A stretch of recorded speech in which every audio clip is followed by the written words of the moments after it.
रामचंद्र भगवान शिवांचं करतात, पण आपण एकाचही करीत नाही. विठ्ठल विठ्ठल.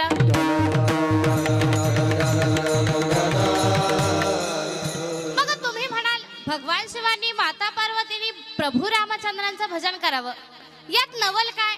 किंवा त्यांनी भजन केल्यानंतर, नामस्मरण केल्यानंतर त्यांना काही लाभ होईल किंवा नाही हे आम्हाला कसं समजेल? कारण ते स्वतः भगवंत आहेत, भगवत स्वरूप आहेत. आम्हाला असं एखादं उदाहरण सांगा की जे आमच्यासारखं होतं, आमच्या लेवलचं होतं, आम्हाला समजेल, पटेल असं एखादं उदाहरण. संतांनी तशी उदाहरणं तुम्हा आम्हाला सांगून ठेवलीत. पहिलं उदाहरण सगळ्यांच्या पाठातलंय, वाल्या कोळ्याचं उदाहरण. वाल्या कोळी इतका पापी, इतका दुराचारी, किती पाप करावं, किती पाप करावं.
जय हो.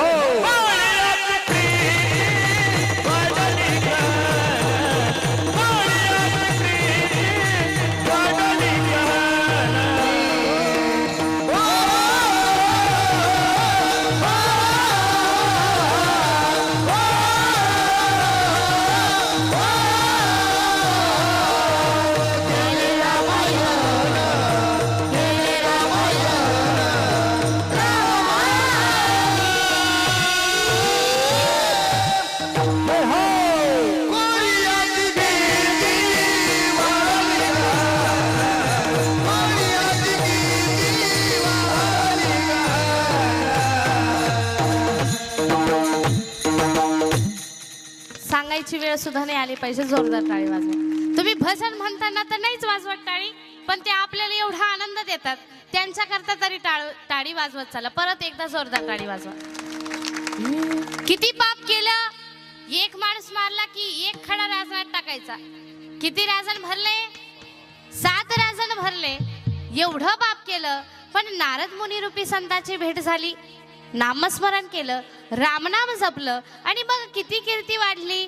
तर एकदा इतका महापापी, महादुराचारी असणारा वाल्या कोळी, त्याला भारताचा आद्य कवी, त्या वाल्या कोळ्याचं रूपांतर वाल्मिक ऋषीमध्ये झालं. हे नामाचं महात्म्य आहे, नामाची श्रेष्ठता आहे. अजून किती श्रेष्ठता बघा. पापी लोकांचं उदाहरण सांगते मी तुम्हाला. अजामिळ इतका पापी, इतका पापी, पण ऐका, कितीही पाप करू द्या, त्यानं जीवनात मात्र एक गोष्ट चांगली केली. काय केलं? आपल्या सगळ्यात लहान पोराचं नाव ठेवलं नारायण. तीही काय त्याच्या स्वतःच्या मतीनं नाही, पण जीवनामध्ये क्षणभर जरी संतांची संगत लाभली, महात्म्याची संगत लाभली, तरी महात्म्य आपल्या आयुष्यभराचं कल्याण करून जातं. नाम तुझे रे, नाम तुझे.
पण एक काम चांगलं केलं, आपल्या मुलाचं नाव ठेवलं नारायण.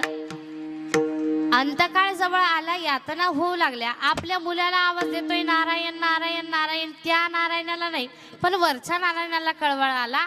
वरचा नारायण धावून आला आणि त्या महापापी महादुराचारी असणाऱ्या अजामेळ्याला वैकुंठाला घेऊन गेला.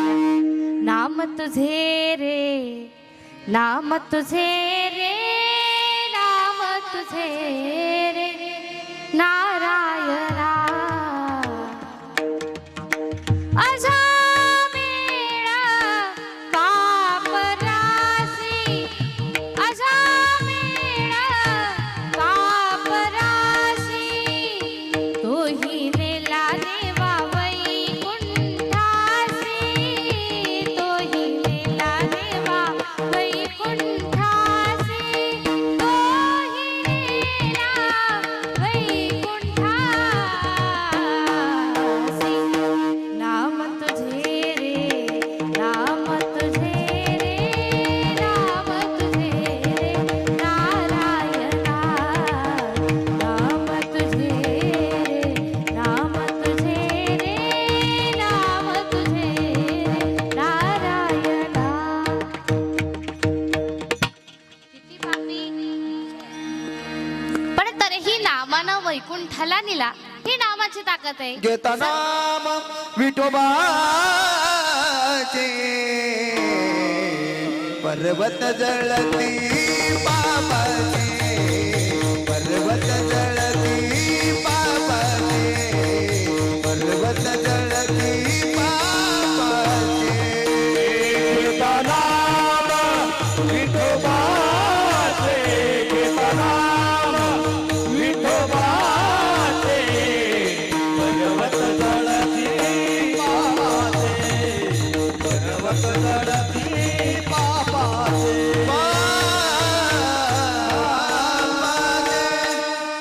घेता नाम विठोबाचे, पर्वत जळती पापाचे.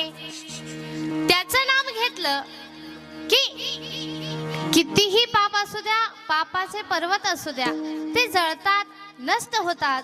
संत जनाबाई तुम्हा आम्हाला जाग करतात, सांगतात की बाबा रे, तुझंही या जन्मीचं आणि पूर्वजन्मीचं कितीही पाप असू दे, ते धुवायचं असेल, नष्ट करायचं असेल, जाळून टाकायचं असेल, तर एक उपाय कर, एकच कर.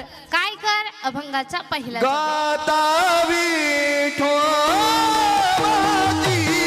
कीर्ती, गाता विठोबाची कीर्ती, गाता विठोबाची कीर्ती, गाता विठोबाची कीर्ती, गाता विठोबाची कीर्ती, गाता विठोबाची कीर्ती, गाता विठोबाची कीर्ती, गाता विठोबाची कीर्ती. महापातके जळती, गाता विठोबाची कीर्ती, महापातके जळती,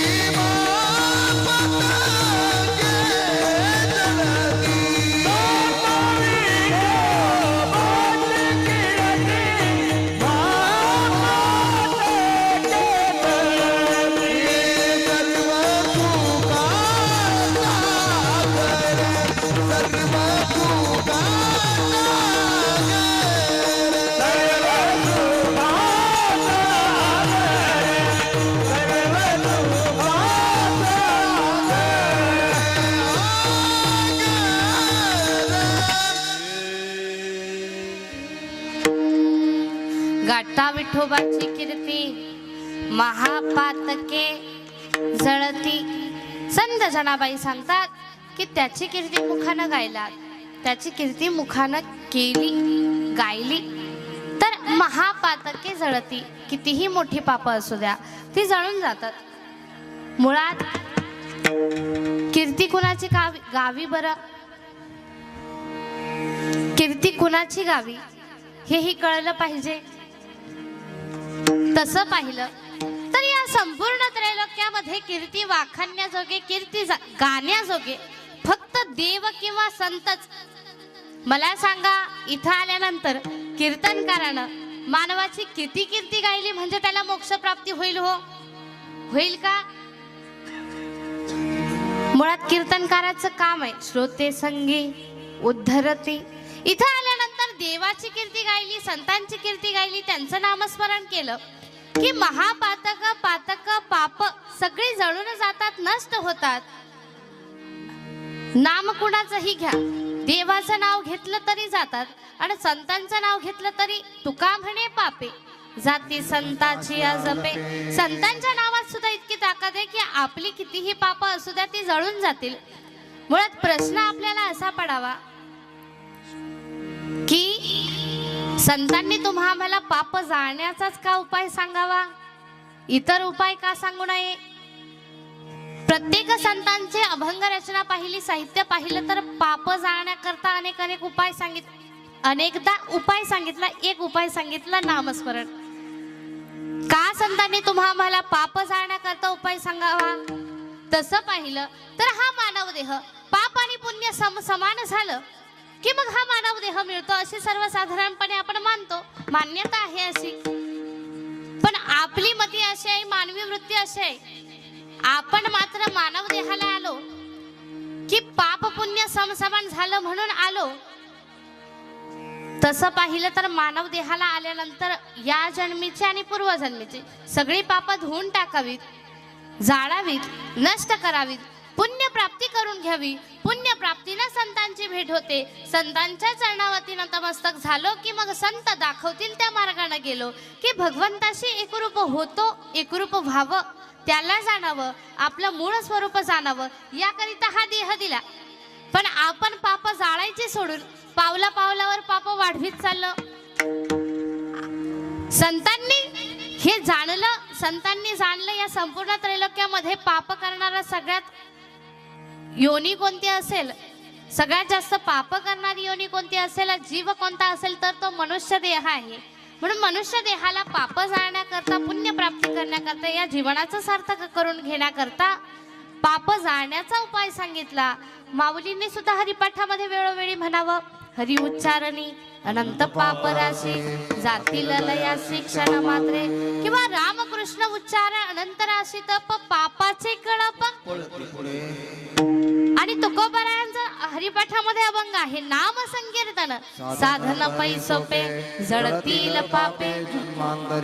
जन्मांतरीची पाप घालवणारे नाम संकीर्तन आहे. देवाची कीर्ती गाणं, देवाचं कौतुक करणं, त्याचं नामस्मरण करणं हे पाप घालवणार आहे. देव दिला देह भजन गोमटा, देव दिला देह भजन गोमटा, देव दिला देह भजन गोमटा, देव दिला देह भजन गोमटा, देव दिला देह भजन गोमटा, देव दिला देह भजन गोमटा, देव दिला देह भजन गोमटा, देव दिला देह भजन गोमटा.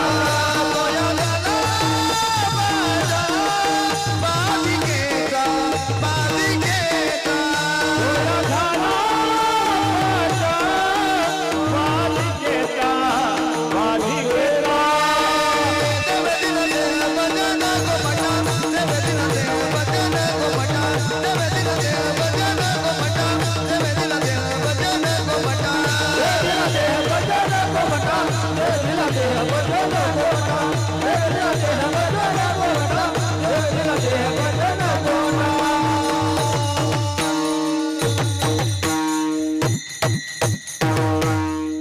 महाराजांच्या करता तर वाजवाच, पण या बाळगोपाळांकरता एकदा जोरदार टाळी वाजवा. तुम्ही त्यांना पाहिलं असेल किंवा नाही, पण ते बसल्या बसल्याच नाचत होते. तुम्हाला वाटलं नाचावं, उभं राहायचं आणि बिनधास्त नाचायचं. नाचू कीर्तनाचे रंगी, नाचू कीर्तनाचे रंगी, नाचू कीर्तनाचे रंगे, नाचू कीर्तनाचे रंगे, नाचू कीर्तनाचे रंगी, नाचू कीर्तनाचे रंगी, नाचू कीर्तनाचे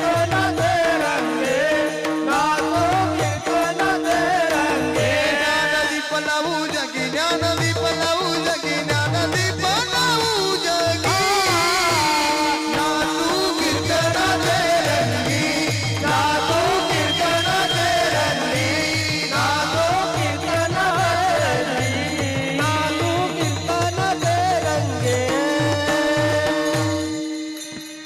नाचू कीर्तनाचे रंगी ज्ञानदीप लावू जगी. बघा कीर्तनात नाचलं की काय होतं. चरणीची रज वंदी सुळपानी नाचती कीर्तनी माथा त्यांच्या. जे कीर्तनात नाचतात ना त्यांच्या चरणाची धूळ भगवान भोलेनाथ स्वतःच्या भाडावरती धारण करतात. म्हणून आनंद घेण्याकरता प्रत्येकानं कीर्तनात नाचावं. आणि आपला विषय काय चालू होता तर महापातके जळती. कशानं? देवानं हा देह दिला भजना करता. आपण भजन करायचं सोडलं, अधिकाधिक पाप करू लागलो. काही म्हणतील पाप पुण्याला आम्ही घाबरत नाही. पाप पुण्य हा आमचा विषय नाही, आम्ही मानितही नाही. आम्हाला फक्त सुख पाहिजे. सुख मिळेल असा काही उपाय आहे का तुमच्याकडे? पण बघा एक आठवण तुम्हाला मी करून देईल. पाप पुण्याचा सुख दुःखाशी थेट संबंध येतो. कसा बरं? जर पूर्वजन्मामध्ये पूर्व आयुष्यामध्ये आपण पाप केलेलं असेल तर आताच्या घटीला आपल्याला ते भोगावं लागतं दुःखाच्या स्वरूपात. आणि पूर्व आयुष्यामध्ये पूर्व जन्मामध्ये जर आपण पुण्य केलेलं असेल तर आताच्या घटिकेला आपल्याला ते भोगता येतं सुख स्वरूपात. केले कर्म झाले तेची भोगाले तेची भोगाले केले कर्म झाले तेची भोगाले कर्म झाले तेची भोगाले उपजल मेले ऐसे कीती उपजल मेले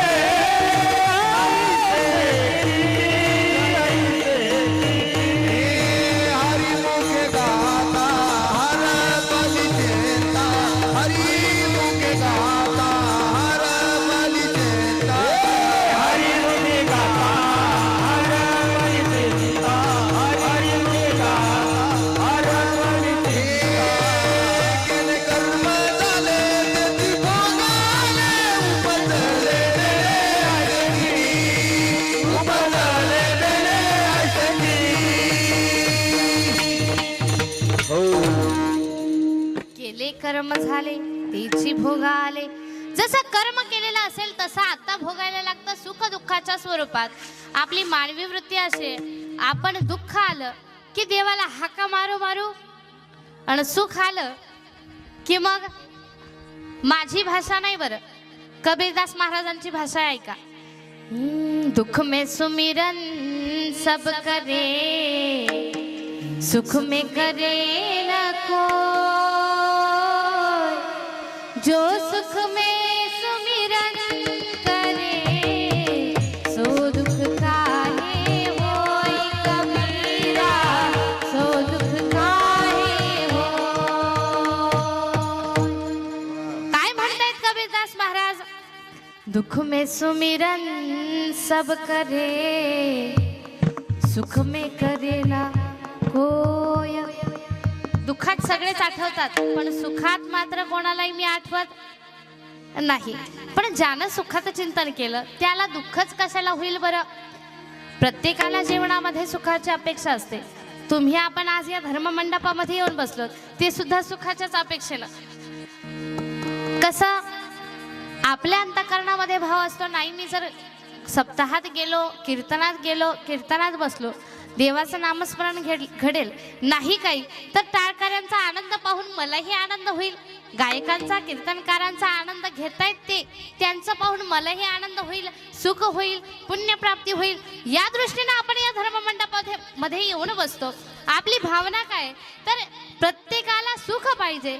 सुखाच्या अपेक्षेनं तुम्ही आपण तळमळतो, तडफडतो, पाहिजे ते करतो. प्रत्येकाला सुख पाहिजे की नाही? मुंगसेकरांना नको वाटतं सुख पाहिजे की नाही? प्रत्येकाला सुख पाहिजे. तुम्हाला पाहिजे का रे? प्रत्येकाला सुख पाहिजे? लॉक करू. प्रत्येकाला सुख पाहिजे. कसं सुख पाहिजे बरं? दुःख जाऊन सुख पाहिजे की दुःख येऊन सुख पाहिजे? दुःख राहून सुख पाहिजे की दुःख जाऊन सुख पाहिजे? आ? कसं पाहिजे? दुःख जाऊन सुख पाहिजे. का दुःख जावं? दुःख जाऊन काय सुख पाहिजे बरं? बघा, महिला वर्गाच्या लक्षात येईल माझा दृष्टांत. घागरभर दूध असेल, घागरभर दुधाला विरजण लावायला किती दही लागतं? किती दही लागतं? चमचाभर. चमचाभर दह्यानं सुद्धा अख्खं दूध नाचतं. तसं सुख कितीही असू द्या, पण दुःख किंचित भर जरी असेल तर सगळं सुख निरर्थक आहे. म्हणून सुख पाहिजे तर कसं पाहिजे? दुःख जाऊन सुख पाहिजे. मग मला सांगा, तुमचं गेलेलं दुःख किती दिवसांनी, किती महिन्यांनी, किती वर्षांनी परत यावं असं तुम्हाला वाटतं? या सप्त्याला गेल्यावर पुढच्या सप्त्याला यावं, आणि आलेलं सुख किती दिवसांनी जावं? या सप्त्याला गेल्यावर पुढच्या सप्त्याला. दुःख कायमचं जावं आणि सुख कायमचं यावं. ऐका, दुःख कायमचं जाणं आणि सुख कायमचं येणं म्हणजे देवाची प्राप्ती होणं. मी थेट हा शब्द का वापरला बरं? दुःखाची आत्यंतिक निवृत्ती आणि सुखाची आत्यंतिक प्राप्ती म्हणजे हरीची प्राप्ती. का? तुम्हाला सिद्ध करून देईन बघा. तुमचं माझं जीवन सुखी व्हावं की सुखरूप व्हावं? कसं व्हावं? सुखी व्हावं की सुखरूप? सुखरूप व्हावं. का? कारण सुखी हा शब्द व्याकरण दृष्टीने पाहिला तर तात्काळ स्वरूपाचा आहे, पण सुखरूप या शब्दाचा जर अर्थ विचारात घेतला, संधिपोड केली, व्याकरण दृष्टीने विचार केला तर सुख अधिक स्वरूप, बरोबर? सुखरूप. आणि ऐका, या संपूर्ण त्रैलोक्यामध्ये सुख हेच स्वरूप ज्याचं असा जर कोण असेल तर तो फक्त माझा भगवान परमात्मा आहे. सुखरूप ऐसा दुजा कोणी सांगा, सुखरूप ऐसा दुजा कोणी सांगा, माझा पांडुरंगा सारिखा, माझ्या पांडुरंगा सारखा. सुखरूप ऐसा तुझा कोणी सांगा, सुखरूप ऐसा तुझा कोणी सांगा, माझा पांडुरंगा सारखा, माझा पांडुरंगा.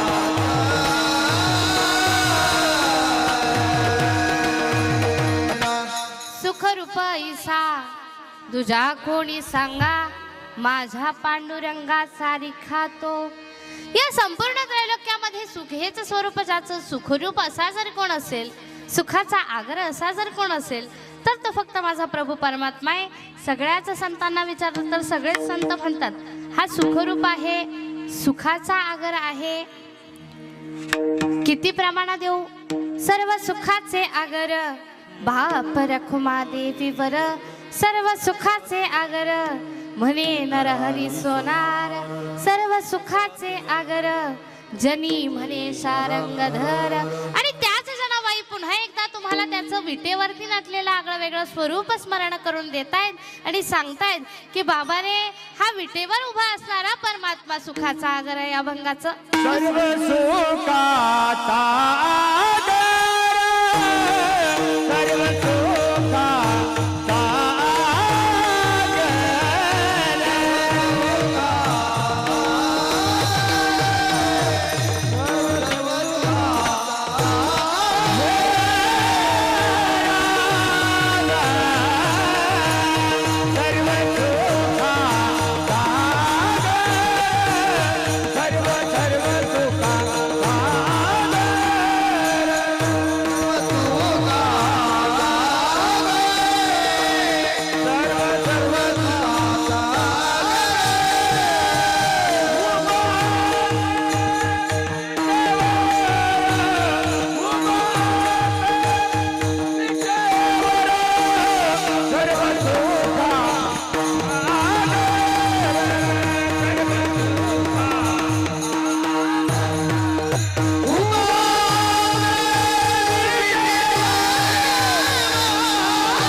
विसरले का?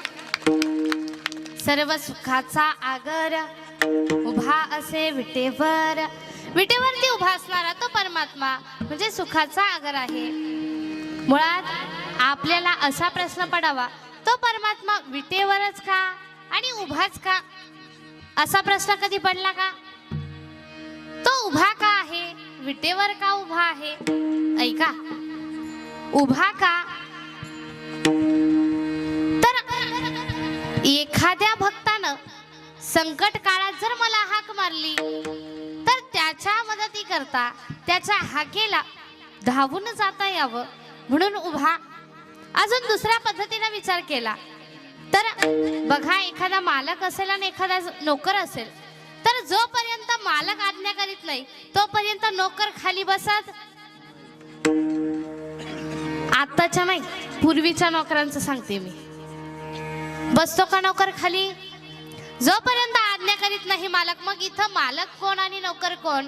तर इथं मालक असणारा भक्तराज पुंडलिक आणि स्वतःला त्याचा नोकर म्हणून घेणारा, चाकर म्हणून घेणारा स्वतः प्रभू परमात्मा पंढरीश पांडुरंग परमात्मा पुंडलिकरायानं आज्ञा केली की बाबा रे, लोकांच्या कल्याणाकरता तू इथं उभा राहा. आणि म्हणून उभा.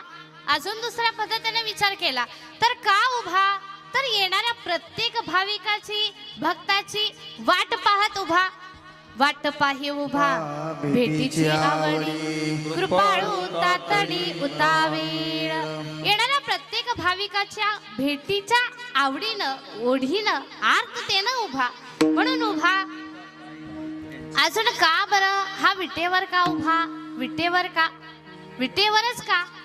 तर ही वीट म्हणजे पूर्वजन्मामध्ये, पूर्व आयुष्यामध्ये देवराज इंद्र, त्या इंद्रानं अहिल्या भ्रष्ट केली. अहिल्या भ्रष्ट केल्यानं गौतम ऋषींना शाप दिला की तुला भग पडतील. पुन्हा उच्चाप मागण्याकरता गौतम ऋषींच्याकडे गेला. गौतम ऋषींना शरण गेला. संत साधू कनवाळू कृपाळू असतात. लगेच उच्चाप दिला. म्हणले काय? कलियुगामध्ये चंद्रभागेमध्ये तू वीट होऊन पडशील आणि ती वीट प्रभू परमात्म्याला उभं राहण्याकरता पुंडलिक देईल आणि प्रभू परमात्म्याच्या चरणाचा स्पर्श तुला झाला की मग तुझा उद्धार होईल. आणि असा उशाप दिल्यानंतर कलियुगामध्ये पुंडलिकरायानं तीच वीट प्रभू परमात्म्याला उभं राहण्याकरता दिली. पुंडलिकाच्या हाताचा स्पर्श झाला, प्रभू परमात्म्याच्या पायाचा स्पर्श झाला आणि उद्धार झाला. या प्रसंगातून, या दृष्टांतातून इतर काही आपल्याला सुचेल किंवा नाही, घेता येईल किंवा नाही, पण कदाचित प्रभू परमात्म्याला हे सुचवायचं असेल का? या कलियुगामध्ये इंद्र म्हणजे वासनेचं प्रतीक आहे, वासनेचं स्वरूप आहे. या कलियुगामध्ये वासना रूपी वीट पायाखाली घातली की मग आपण देव झालो. विठ्ठल विठ्ठल.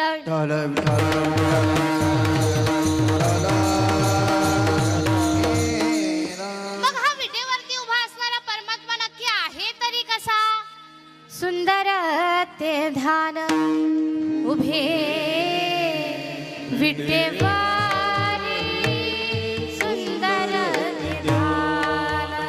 किती सुंदर आणि का सुंदर? तर कानामध्ये मकराकर कुंडल आहे, कंठामध्ये कौस्तुभमणी आहे, गळ्यामध्ये तुळशीमाळा आहे, कमरेला पितांबर आहे, करावरती कटेवरती हात ठेवून उभा आहे.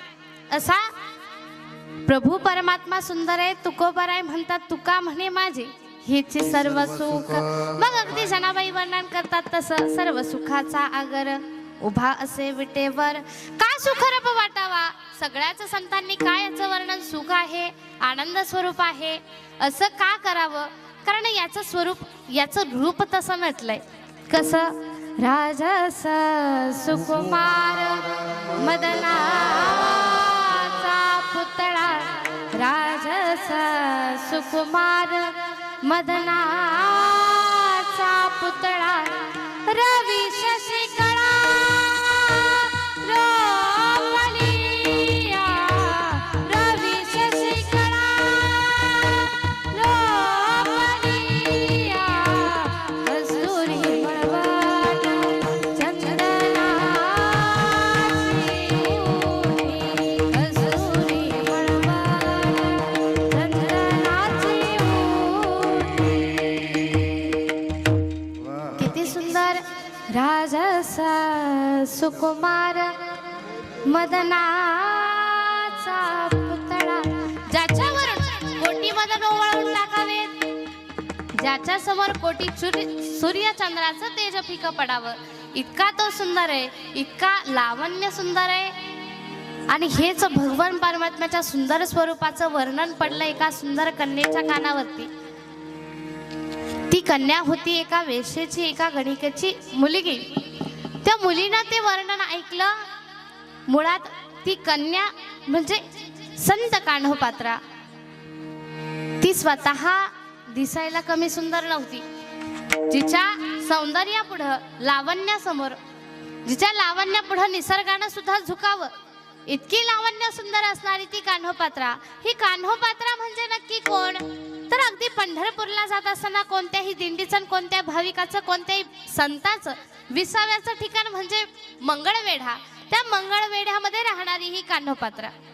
पंढरीच्या पाशी विसावा घ्या थोडा, पंढरीच्या पाशी विसावा घ्या थोडा, पहा मंगळवेढा गावाजेचा, पहा मंगळवेढा गावाजेचा. इथलीचा होती कान्होपात्राबाई, तिथे लीन झाली माझ्या विठ्ठलाच्या पायी. हरी विजय ग्रंथ देतसे निवाडा, पहा मंगळवेढा गावाजेचा, पंढरीच्या पाशी. पंढरपुराच्या जवळ असणारा हे मंगळवेढा आणि इथली ही कान्होपात्रा. या कान्होपात्रेने ते रूपाचं वर्णन ऐकलं, सुंदर रूपाचं वर्णन ऐकलं. तिला वाटलं खरंच हा माझ्यापेक्षा सुंदर आहे का, याला एकदा तरी बघायला गेलं पाहिजे. आणि अशी भावना तसं पाहिलं तर किंचित भर का होईना, थोडासा काय होईना, पण स्वतःच्या रूपाचा अहंभाव अंतःकरणामध्ये. आणि ती विचार करते खरंच हा माझ्यापेक्षा सुंदर आहे का. हे सगळेच त्या कोण्याही संतांना यावं, कोण्याही भक्तांना यावं त्या मंगळ वेढ्यामध्ये आणि त्याचं वर्णन करावं. सुंदर ते ध्यान रूप पाहता लोचनी. आणि असं वर्णन ऐकल्यानंतर तिला राहवलं नाही. तिला वाटलं एकदा तरी आपण याला पाहावंच. आणि असंच एकदा विचारामध्ये असताना घराच्या खिडकीत बसलेली असताना समोरून ज्ञानदेवादी संत मंडळी पंढरपुराकडे जात होती. आणि पंढरपुराकडे जात असताना ज्ञानोबरायांच्या मुखातून तिनं वर्णन ऐकलं. तू विटेवरी सख ये बाई करी कृपा, तू विटेवरी सख ये बाई भो करी कृपा,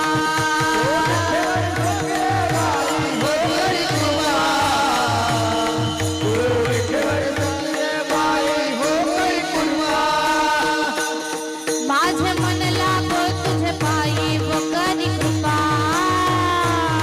माझे मन लागो तुझे पायी भो करी कृपा.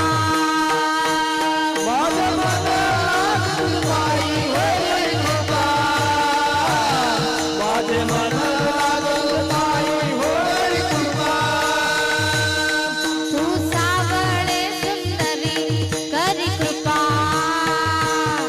तू सावळे सुंदरी करी कृपा,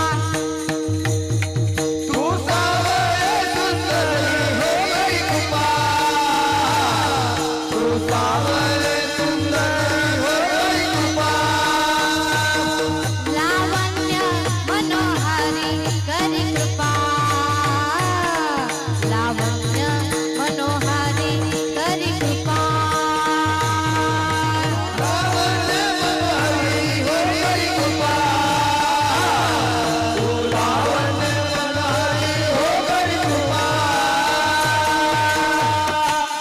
माऊलीने वर्णन करावं.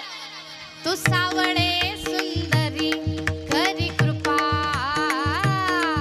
लावण्य मनोहारी करी कृपा. आणि हे लावण्य मनोहारी, सावळे सुंदरी असं ऐकलं कान्होपात्रेला राहुलच नाही. जवळ गेली, ज्ञानोबरायांच्या चरणावर डोकं ठेवलं आणि विचारलं. म्हणले एवढं वर्णन करतात त्याचं, नक्की हा करतो तरी काय? माऊलींनी उत्तर द्यावा. काय उत्तर द्यावं? निज भक्ता करुणा करी करी कृपा निज भक्ता करुणा करी करी कृपा निज भक्ता करुणा करी होई कृपा निज भक्ता करी होई कृपा पंढरपुरा राहिली पंढरपुरा राहिली डोळा पाहिली सत्य देखिली विठाई माझी सच्चिदानंद अंबाबाई करी कृपा सच्चिदानंद अंबाबाई करी कृपा करी कृपा करी कृपा माऊलींनी उत्तर दिलं निज भक्ता करुणा करी करी कृपा हा त्याच्या भक्तावर कृपा करतो असं ऐकलं कान्होपात्रेनं आता विचार केला नक्की जायचंच जनाबाईला जाऊन मुक्ताईला जाऊन तिनं प्रश्न विचारावे मुक्ताईनं हात हातात घेतला आणि कान्होपात्रेला आपल्याला आलेले अनुभव सांगू लागली आता मुक्ताई अनुभव सांगतायत तेवढ्यात कान्होपात्रेनं घरी विचारलं नाही काहीच नाही तशीच गेली पंढरपूरला सगळी संत बांधेआळी पंढरपुरामध्ये गेली पांडुरंगाच्या रावळात गेली रावळात गेल्यानंतर गाभाऱ्यात प्रवेश केला सकल संतांनी गाभाऱ्यात प्रवेश केल्यानंतर आता ते सगळेच भगवंताचं रूप निहाळू लागले डोळे भरून भगवंताचं रूप पाहतायत त्याचं दर्शन घेतायत कान्होपात्रेनं मात्र पाहिलं त्याचं रूप आणि तिच्या तोंडातून शब्द निघाला अरे हा तर काळा आहे या काळ्याचं दर्शन घ्यायला आलो आपण एवढ्या लांबून ऐका भगवंताकडे जात असताना आपल्या अंतःकरणामध्ये त्याच्या भेटीची आस नसेल ओढ नसेल आर्तता नसेल तर तो आपल्याला केवळ पाषाणाची मूर्ती दिसेल पण त्याच्याकडे जात असताना ओढ असेल अंतःकरणामध्ये आस असेल आर्तता असेल तरच आपल्याला त्याच्या सुंदर स्वरूपाचं दर्शन होतं किंवा तो आपल्याला पाहायला सुंदर वाटतो दिव्य वाटतो अशीच स्थिती कान्होपात्रेची झाली ओढ नाही आस नाही फक्त त्याचं रूप पाहायला गेली पण देवानं मात्र लीला करायची ठरवली देवानं ठरवलं ही आपलीच भक्त आहे आपल्या जवळ येणार आहे पण हिच्या मनात जो अहंकार आहे तो अहंकार आधी घालवला पाहिजे आणि देवाचा असं असतं त्याला आपल्या भक्ताच्या अंतःकरणामध्ये मनामध्ये किंचित भर सुद्धा अहंकार सहन होत नाही आणि अहंकार घालवण्याकरता तो पाहिजे ते करेल देवानं काय केलं कान्होपात्राजवळ आली म्हणले नाही काय तर याचं दर्शन तरी घेऊन जाऊ म्हणून दर्शन घेण्याकरता पुढे गेली पांडुरंगाच्या पायाला हात लावला खाली वाकली हात लावला यानं लीला करायची ठरवली स्वतः लावण्य सुंदर असणारी स्वतः कोमल असणारी कान्होपात्रा पांडुरंगाच्या पायाला हात लावल्यानंतर पांडुरंगाच्या कोमल पायामध्ये इची कोमल बोट रुतली आणि बोट रुतल्यानंतर आता अद्भुत काहीतरी घडलंय आपण पाषाणाची मूर्ती समजत होतो म्हणून खालून वरती पाहिलं आणि वरती पाहिल्यानंतर मग कान्होपात्रेला भगवंताच्या दिव्य स्वरूपाचं दर्शन झालं ते स्वरूप नक्की कसं होतं पांडुरंग कांती दिव्य तेज रत्न खेळ भागती प्रभा अगणित लावण्य तेज पुंजाळले नवरनवे तेची शोभा कानडाव विठ्ठलू करनाटक तेणे मजला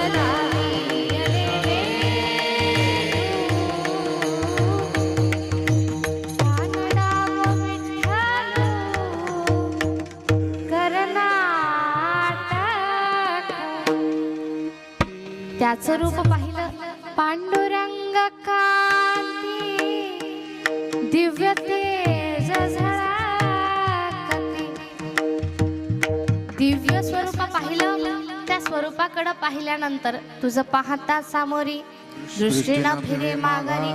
अशी स्थिती कान्होपात्रीची झाली. आता अहोरात्र केवळ त्याचं स्वरूप आठवते, त्याचं भजन करते. त्याचं भजन करता करता करता इतकी तल्लीन झाली, त्याच्या भेटीला गेल्याशिवाय, त्याच्या दर्शनाला गेल्याशिवाय हिच्या मनाला शांतता वाटेना. दिवसेंदिवस त्याचं नामस्मरण करते, भक्ती करते. हळूहळू कान्होपात्रा मोठी होऊ लागली. कान्होपात्रीच्या आई श्यामा हिनं जाणलं.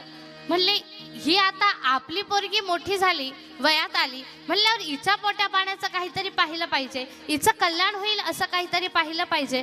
म्हणून त्या श्यामानं कान्होपात्रेला म्हणावं, कान्होपात्रे आता तूही माझ्याप्रमाणे, मी ज्याप्रमाणे गणिकेचं काम केलं, तूही माझ्याप्रमाणे पायात चाळ बांधानी या लोकांच्या समोर नाच. कान्होपात्रेनं आपल्या आईला समजावं, आई ग, वासना घेऊन आलेल्या या लोकांच्या समोर नाचण्यापेक्षा त्या प्रभू परमात्म्याच्या समोर हा देह झिजवला, मी नाचले तर कदाचित या देहाचं सार्थक होईल.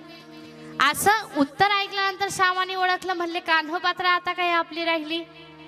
पण तळमळ, आईची तळमळ की हिच्या भविष्याचा विचार करता आपल्याला काहीतरी केलं पाहिजे. आणि या कान्होपात्रेच्या सुंदर स्वरूपाची, सुंदरतेची ख्याती पसरली, पोहोचली बिदरच्या बादशहापर्यंत. बिदरच्या बादशहानं श्यामाकडे कान्होपात्रीसाठी मागणी घातली. श्यामानं ती स्वीकारली आणि मग कान्होपात्रेला घेण्याकरता आपले सेवक पाठवले, सैन्य पाठवलं. सेवक पाठवल्यानंतर ते पालखी घेऊन, डोली घेऊन कान्होपात्रेला घेण्याकरता आले. कान्होपात्रेला आता श्यामा म्हणते, कान्हा माफ कर ग या आईला, पण तुझ्या भविष्याचा विचार करता आता मी जो निर्णय घेते तो योग्य आहे. कान्होपात्रेनं समजूतदारपणानं आपल्या आईला म्हणावं, आई तू तुझं कर्तव्य केलं, आता मला माझं कर्तव्य करू दे. आणि अशी समजूतदार असणारी ती कान्होपात्रा अगदी जड अंतःकरणानं त्या सेवकांच्या हातात कान्होपात्रा सुपूर्त केली श्यामानं. आणि कान्होपात्रा त्या पालखीमध्ये बसली. पालखी मंगळवेढ्यावरून बिदरच्या दिशेनं निघाली. पंढरपुरामध्ये पालखीचा प्रवेश झाला. कान्होपात्रेला राहावे ना. कान्होपात्रा मनोमन विचार करते, आतापर्यंत आपण आपला सगळा देह याच्या सेवेकरिता घालवला, याच्यानंतर आपल्याला याचं दर्शन घडेल किंवा नाही, याला पाहता येईल किंवा नाही, म्हणून एकदा तरी याचं दर्शन घ्यावं अशा अंतःकरणामध्ये भावना आहे. पण सांगावं तरी कुणाला म्हणून कान्होपात्रेनं त्या सेवकांना विनंती केली आणि सांगितलं, बाबा रे तुम्ही मला घेऊन जाताय ना तुमच्या बादशहाकडं, मला न्याच, पण माझी एक विनंती ऐका, एकदा मला माझ्या परमात्म्याचं दर्शन घेऊ द्या. त्या सेवकांनीही तिची तळमळ जाणली आणि सांगितलं, म्हणले तुला सोडतो पण दर्शन झालं की लगेच ये. यांनी पालखी उभी केली पांडुरंगाच्या रावळासमोर. कान्होपात्रेनं पालखीतून उतरावं, मंदिरात प्रवेश केला.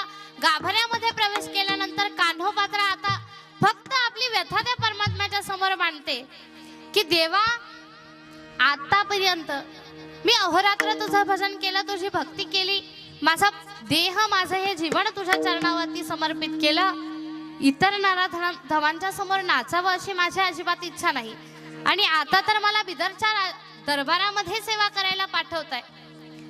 तिथं गेल्यानंतर माझी काय व्यथा होईल, काय अवस्था होईल, याच्यानंतर तिथं गेल्यानंतर मला तुझं भजन करायला मिळेल की नाही, तुझ्या दर्शनाला यायला मिळेल की नाही, अशी व्यथा कान्होपात्रा देवासमोर मांडते. आणि कान्होपात्रेनं देवाला सांगावं, काय रे देवा, यापूर्वी तुझ्या ज्या ज्या भक्तावरती संकट आलं तेव्हा तेव्हा प्रत्येक वेळी तू तुझ्या भक्ताच्या हाकेला धावून गेलास. जनाबाईवरती प्रसंग आला तर तिच्या शेणीतून विठ्ठल विठ्ठल ध्वनी काढणारा तू, तिच्या सुळाचं पाणी करणारा तू, आज याही कान्होपात्रेवरती प्रसंग आलाय.